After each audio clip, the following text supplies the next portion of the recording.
নমস্কার, আমি বিশ্বরূপ হাজরা। আজকের কবিতা কবিগুরু রবীন্দ্রনাথ ঠাকুরের লেখা মাকাল।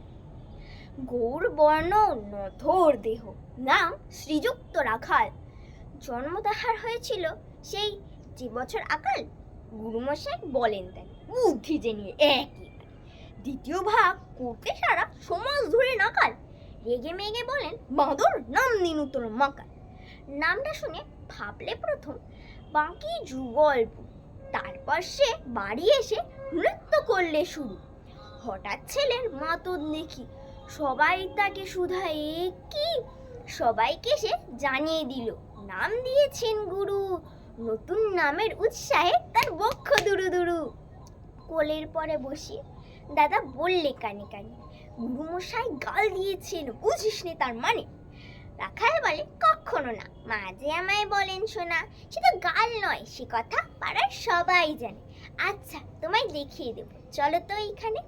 টেনে নিয়ে গেল তাকে পুকুর পাড়ের কাছে। বেড়ার পরে লথায় যেথা মাকাল ফুলে আছে। বললে দাদা সত্যি বলো, শোনার চেয়েও মন্দ হলো, তুমি শেষে বলতে কি চাও? গাল ফলেছে গাছে, মাকাল আমি বলে রাখাল দুহাত তুলে নাচে।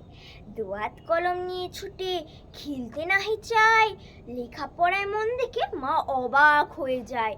খাবার বেলা অবশেষে দেখেন ছেলের কাণ্ড এসে, মেঝের পরে ঝুঁকে পড়ে খাতার পাতাটায় লাইন টেনে লিখছে শুধু মাকাল চন্দ্র রায়। নমস্কার।